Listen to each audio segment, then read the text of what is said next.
Hello everyone, welcome back to my YouTube channel. Friends, आज मैं आपके लिए मोस्ट इंपॉर्टेंट और सिलेक्टेड क्वेश्चन का टेस्ट लेकर आया हूं, जो आप अगर किसी भी कॉम्पिटिटिव एग्जाम की तैयारी कर रहे हैं तो आज की क्लास आपके लिए इंपॉर्टेंट होने वाली है। इसी क्लास से आपको 2 से 4 प्रश्न आपके लगभग इसी क्लास से मिल जाएंगे, इसीलिए वीडियो के अंत तक जरूर बने रहिएगा। तो चलिए आज की क्लास को शुरू करते हैं। आज की क्लास में हमारा पहला सवाल है, ठोस कार्बन डाइऑक्साइड का सामान्य नाम क्या है? ठोस कार्बन डाइऑक्साइड का सामान्य नाम क्या है? तो इसके सही आंसर हो जाएंगे ऑप्शन नंबर डी। ठोस कार्बन डाइऑक्साइड का सामान्य नाम क्या है? शुष्क बर्फ कहते हैं। ध्यान रखना है, ठोस कार्बन डाइऑक्साइड को क्या कहते हैं? शुष्क बर्फ कहते हैं। अगर बात करें फ्रेंड्स पारद की, तो इसके सिंबल जो हो जाएंगे, इसके सिंबल हो जाएंगे Hg। इसके सिंबल हो जाएंगे, क्या हो जाएंगे? Hg इसके सिंबल हो जाएंगे। और इसके अगर एटॉमिक नंबर की बात करें तो एटॉमिक नंबर हो जाएंगे 80। ध्यान रखना है फ्रेंड्स, पारे के एटॉमिक नंबर हो जाएंगे 80। और अगर बात करें फ्रेंड्स इप्सम की अगर बात करें, इप्सम लवण जो है अम्ल तथा क्षार दोनों तरह के गुण दर्शाते हैं। एसिड और बेस दोनों तरह के गुण दर्शाते हैं इप्सम लवण। ध्यान रखना है इप्सम लवण। पोटास की अगर बात करें फ्रेंड्स, तो पोटास जो उर्वरक के रूप में प्रयोग किए जाते हैं। ध्यान रखना है, पोटास का प्रयोग किस रूप में करते हैं? उर्वरक रूप में। और उसके सिंबल हो जाएंगे के। नेक्स्ट क्वेश्चन है हमारा, लगभग 600 वर्षों तक परित्यक्त रहने के बाद सांची को खोज की गई थी। यानी यहाँ सॉरी फ्रेंड्स, यहाँ सांधी हो गया, यहाँ सांची होना चाहिए। सांची स्तूप की खोज कब की गई थी? ध्यान रखना है। तो इसकी खोज जो हुई थी 1818 ईस्वी में की गई थी। लगभग 600 वर्षों तक परित्यक्त रहने के बाद सांची की खोज किस वर्ष की गई थी? जिसके आंसर हो जाएंगे 1818 ईस्वी में सांची स्तूप की खोज की गई थी। सांची स्तूप जो कहाँ स्थित है फ्रेंड्स? सांची का स्तूप जो है ये मध्य प्रदेश में स्थित है, यानी MP में अवस्थित है। सांची का स्तूप कहाँ स्थित है? मध्य प्रदेश में स्थित है। और सांची का स्तूप जो फ्रेंड्स आपको देखने को मिलेंगे, तो आप जो नए नोट बन के आए हैं 2016 ईस्वी में मोदी के कार्यकाल में, उस समय जो 200 रुपये के नोट है वर्तमान में, उसी में आपको देखने को मिलेंगे सांची का स्तूप। 200 रुपये के नोट में आपको सांची का स्तूप देखने मिलेंगे। नेक्स्ट क्वेश्चन है, लाल कृमियों में नामक एक रचना होती है। लाल कृमियों में एक नामक रचना होती है जो उनका पीसने में उनकी सहायता करती है, उनका पीसने में सहायता करती है। तो इसके सही आंसर हो जाएंगे पकवास है, यानी गिजर्ड जो है लाल कृमियों में एक संरचना पाई जाती है जो उनको भोजन को पीसने की सहायता करते हैं। कौन हो जाएंगे? पकवास है। ध्यान रखना है, कौन हो जाएंगे? पकवास। नेक्स्ट क्वेश्चन है हमारा, बहुसर्जक भारतीय चित्रकार महबूब फिदा हुसैन ने अपनी चित्रकलाओं में जीवंत और मुक्त आत्मा का चित्रण करने के लिए निम्न में से किस पशु का मुख्य रूप से प्रयोग किया है? तो इसके सही आंसर हो जाएंगे घोड़ों का। यहाँ ऑप्शन बी छूट गया है, ऑप्शन सी होना चाहिए घोड़ों का। ठीक है, ध्यान रखना है घोड़ों का। बहुसर्जक जो भारतीय चित्रकार है महबूब फिदा हुसैन ने अपने जीवंत और मुक्त आत्मा का चित्रण करने के लिए किस पशु का वर्णन किया है? तो घोड़ों का प्रयोग किया है। ध्यान रखना है घोड़ों का। अगर बात करें फ्रेंड्स गाय की, तो गाय जो है गायों में से सर्वाधिक दूध देने वाली गाय की अगर बात पूछे तो सर्वाधिक दूध देने वाली गाय हो जाएंगे होलिस्टीन गाय। ध्यान रखना है, सर्वाधिक दूध देने वाली गाय हो जाएंगे होलिस्टीन गाय। अगर बात करें फ्रेंड्स हाथियों की, तो हाथी प्रोजेक्ट की शुरुआत भारत में कब की गई थी?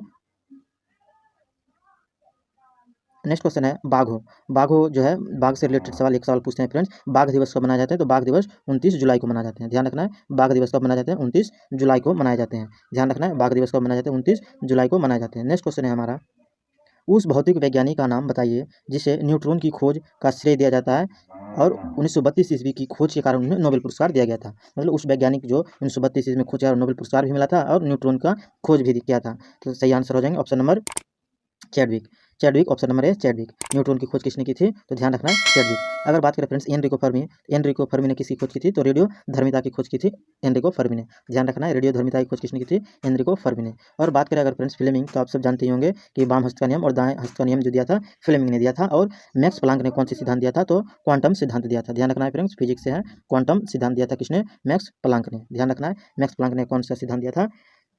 क्वांटम सिद्धांत। और न्यूट्रॉन की खोज किसने की थी? चैडविक ने की थी, जिसे 1932 ईस्वी में खोज के लिए नोबेल पुरस्कार दिया गया था। नेक्स्ट क्वेश्चन है हमारा, सर थॉमस रो इंग्लैंड के किस किंग जेम्स प्रथम के उत्तराधिकारी राजदूत के रूप में मुगल सम्राट के दरबार में आए थे? थॉमस रो के किंग जेम्स प्रथम आधिकारिक राजदूत के रूप में किस मुगल सम्राट के दरबार में आए थे? जिसके सही आंसर हो जाएंगे जहांगीर के दरबार में आए थे। किसके दरबार में आए थे? जहांगीर के दरबार में आए थे। राजदूत जो आए थे मुगल सम्राट जेम्स प्रथम, किसके दरबार में आए थे? तो जहांगीर के दरबार में आए थे। अगर बात करें जहांगीर का कार्यकाल जो है, तो जहांगीर का कार्यकाल हो जाएंगे 1605 से 1627 ईस्वी तक। जहांगीर ने भारत में शासन किया कब से कब तक? 1605 से 1627 ईस्वी तक। ध्यान रखना है। अगर बात करें फ्रेंड्स जहांगीर के बचपन का नाम, जहांगीर के अगर बचपन के नाम पूछे तो जहांगीर के बचपन के नाम हो जाएंगे सलीम। ध्यान रखना है फ्रेंड्स, मोस्ट इंपोर्टेंट क्वेश्चन है। जहांगीर के बचपन के नाम हो जाएंगे सलीम। इसके समय में चित्रकला का जो है फ्रेंड्स स्वर्णकाल कहते हैं। इसके कार्यकाल जो थे जहांगीर के समय में, इसके कार्यकाल को क्या कहते हैं? चित्रकला का स्वर्णकाल कहते हैं। ध्यान रखना है, औरंगजेब के शासनकाल को चित्रकला का स्वर्णकाल कहते हैं। और साथ ही फ्रेंड्स, और जहांगीर ही ऐसे शासक है जिसने क्या किए थे? सिखों के 5वें गुरु अर्जुन देव को फांसी दिया था। किसने? जहांगीर ने। सिखों के जो 5वें गुरु थे अर्जुन देव, इसी ने फांसी दिया था इस्लाम स्वीकार नहीं करने के कारण। ध्यान रखना है, इस्लाम स्वीकार नहीं करने के कारण जहांगीर ने अर्जुन देव को फांसी दे दिया था। नेक्स्ट क्वेश्चन है हमारा, निम्न में से कौन सी पुस्तक सलमान रुश्दी द्वारा नहीं लिखी गई है? ध्यान रखना फ्रेंड्स, नहीं लिखी गई है। बाकी तीनों पुस्तक जो है सलमान रुश्दी के द्वारा लिखी गई है। इसके सही आंसर हो जाएंगे an era of darkness. An era of darkness पुस्तक जो है ये सलमान रुश्दी द्वारा नहीं लिखी गई है। बाकी जो है मिडनाइट चिल्ड्रेन, द सेंटिनेज वर्सेज और रोम, सॉरी फ्रेंड्स यहाँ रोम नहीं होना चाहिए, दो पुस्तक जो लिखे गए मिडनाइट चिल्ड्रेन और द सैटिस्टिक वर्सेज जो है सलमान रुश्दी के द्वारा लिखी गई है। ध्यान रखना किसके द्वारा लिखी गई है? सलमान रुश्दी के द्वारा। और अगर बात करें एन एरा ऑफ डार्कनेस किसके द्वारा लिखी गई है, तो इसके आंसर हो जाएंगे Shashi Tharoor. An era of darkness किसके द्वारा लिखी गई है? शशि थरूर के द्वारा लिखी गई है। ध्यान रखना है एन एरा ऑफ डार्कनेस किसके द्वारा लिखी गई? शशि थरूर के द्वारा। और सलमान रुश्दी के द्वारा लिखी गई है मिडनाइट चिल्ड्रेन और द सेंटिनिक वर्सेज लिखी गई है। नेक्स्ट क्वेश्चन है हमारा, कोलथुनाडु, वल्लूकनाड और तेकुमकुर भारत के किस राज्य में प्राचीन काल के अल्पकालिक राज्य थे? प्राचीन समय में ये सारे के सारे जो है तीनों क्या थे? एक राज्य थे। तो किस राज्य में वर्तमान में अवस्थित है? इसके सही आंसर हो जाएंगे केरल में अवस्थित है। कहाँ अवस्थित है? केरल में। कोलथुनाडु, वनकनाडु और थेकुमकुर जो है किस राज्य में अवस्थित है? केरल में अवस्थित है। केरल की अगर बात करें फ्रेंड्स, केरल को क्या कहते हैं? मसालों का राज्य कहते हैं। ध्यान रखना है केरल को क्या कहते हैं? मसालों का राज्य कहते हैं। ठीक, ध्यान रखना है मसालों का राज्य केरल कहते हैं। नेक्स्ट क्वेश्चन है हमारा, विश्व खाद्य कार्यक्रम WFE संयुक्त राष्ट्र किस की खाद्य सहायता शाखा है? इसका मुख्यालय कहाँ स्थित है? संयुक्त राष्ट्र की खाद्य सहायता शाखा जो है विश्व खाद्य कार्यक्रम, इसका मुख्यालय कहाँ स्थित है? इसके मुख्यालय हो जाएंगे रोम। ध्यान रखना है विश्व खाद्य कार्यक्रम जो संयुक्त राष्ट्र की एक शाखा है, इसका मुख्यालय कहाँ है? तो इसका आंसर हो जाएंगे रोम में। कहाँ हो जाएंगे? रोम में। रोम की अगर बात करें फ्रेंड्स, रोम जो है टाइबर नदी के किनारे स्थित है। ध्यान रखना है रोम शहर जो है टाइबर नदी किनारे है। जिस तरह हमारे कानपुर, इलाहाबाद ये सब गंगा नदी के किनारे स्थित है, उसी प्रकार रोम शहर जो है ये टाइबर नदी के किनारे अवस्थित है। ध्यान रखना है रोम शहर जो इटली की राजधानी है, रोम किस नदी के किनारे है? टाइबर नदी के किनारे अवस्थित है। और अगर बात करें फ्रेंड्स विश्व खाद्य कार्यक्रम WFE की स्थापना कब की गई थी? इसकी स्थापना हुई थी 1961 में। ध्यान रखना है इसकी स्थापना जो हुई थी 1961 में। ध्यान रखना है WFE की स्थापना कब हुई थी? 1961 में। नेक्स्ट क्वेश्चन है हमारा, भारत से किसने करतारपुर गलियारे कॉरिडोर का उद्घाटन किया और सिख धर्म के संस्थापक गुरु नानक देव के अंतिम विश्राम स्थल के लिए तीर्थ यात्रियों के पहले जत्थे को झंडे दिखाकर रवाना किया? तो इसके सही आंसर हो जाएंगे नरेंद्र मोदी। नरेंद्र मोदी ने ऐसी की। कहाँ पे? करतारपुर गलियारे का उद्घाटन किया जो सिख धर्म के संस्थापक गुरु नानक देव, यानी इससे आप पता लगा सकते हैं फ्रेंड्स कि सिख धर्म के संस्थापक जो गुरु नानक देव के विश्राम स्थली को तीर्थयात्रियों से जोड़ने की झंडे दिखाकर रवाना किया नरेंद्र मोदी ने। नेक्स्ट क्वेश्चन है हमारा, फ्रेंड्स आपको अगर हमारे प्रश्न की क्वालिटी और कंटेंट अगर पसंद आती है तो वीडियो को लाइक और शेयर जरूर कीजिएगा। और हमारे यूट्यूब चैनल टेस्ट सीरीज में नए हैं तो टेस्ट सीरीज यूट्यूब चैनल को सब्सक्राइब जरूर कीजिएगा और साथ ही बेल आइकन को भी दबा दीजिए ताकि आपको इस तरह के कंटेंट वाली क्लास के नोटिफिकेशन आप तक पहुँचते रहिए। नेक्स्ट क्वेश्चन है हमारा, विजयनगर की राजधानी प्राचीन शहर हम्पी के खंडहर किस वर्तमान भारतीय राज्य में अवस्थित है? ध्यान रखना है विजयनगर की राजधानी जो प्राचीन शहर हम्पी के खंडहर वर्तमान में किस राज्य में अवस्थित है? इसके सही आंसर हो जाएंगे कहाँ पे? कर्नाटक में। कहाँ स्थित है? कर्नाटक में अवस्थित है। नेक्स्ट क्वेश्चन है हमारा, अगर बात करें फ्रेंड्स हम्पी जो है अभी वर्तमान में कितने रुपए के नोट में देखने को मिलते हैं? तो ये 50 रुपये के नोट में देखने को मिलते हैं। ध्यान रखना है हम्पी जो है ये कितने रुपए के नोट में देखने को मिलते हैं? तो 50 रुपये के नोट में देखने को मिलते हैं। सही आंसर हो जाएंगे कर्नाटक। नेक्स्ट क्वेश्चन है हमारा, निम्न में से कौन सी संस्था भारत में रेपो दर और रिवर्स रेपो दर पर आधारित है? यानी 4 बैंकों के नाम दिए गए हैं, आप इनमें से जो है भारत में रेपो दर और रिवर्स रेपो दर पर आधारित है, तो इसके सही आंसर हो जाएंगे भारतीय रिजर्व बैंक। भारतीय रिजर्व बैंक जो है रेपो दर और रिवर्स रेपो दर पर आधारित है। अगर बात करें फ्रेंड्स वर्तमान में भारतीय रिजर्व बैंक यानी कि RBI के वर्तमान गवर्नर कौन है? तो शक्तिकांत दास। ध्यान रखना है वर्तमान में से गवर्नर कौन है? शक्तिकांत दास, जो कितने गवर्नर है? 25वें गवर्नर है।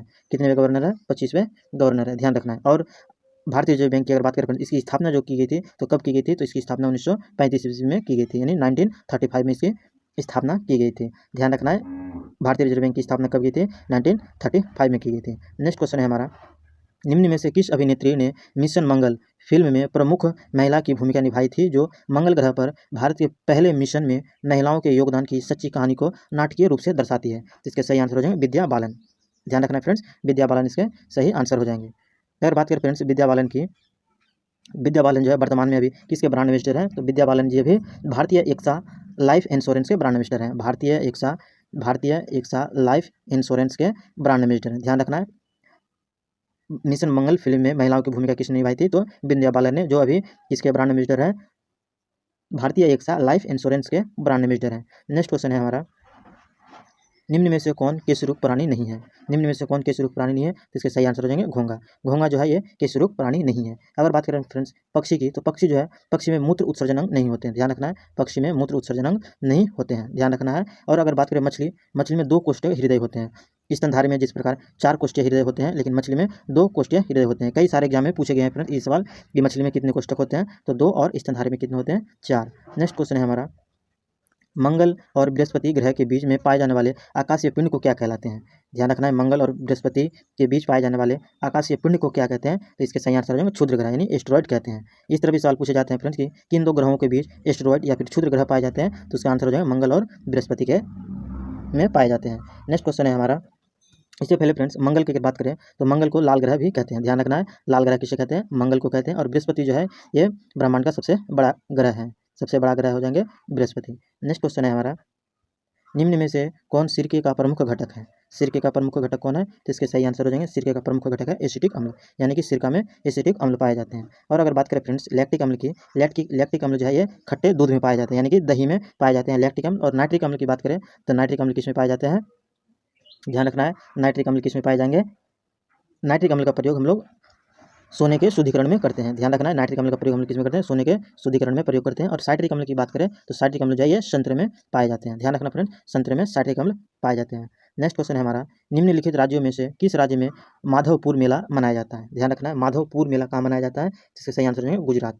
गुजरात में माधवपुर मेला आयोजन हो जाता है। मेला से रिलेटेड एक सवाल कई बार पूछे गए हैं फ्रेंड्स कि सोनपुर का मेला, जो पशुओं का सबसे बड़ा मेला है सोनपुर का मेला, ये कहाँ मनाया जाता है? तो सोनपुर का मेला बिहार में इसका आयोजन होता है। सोनपुर का मेला कहाँ होता है? बिहार में इसका आयोजन होते हैं, जो सबसे बड़ा पशुओं का मेला है, ध्यान रखना है। पशुओं का मेला सबसे बड़ा सोनपुर में अवस्थित है।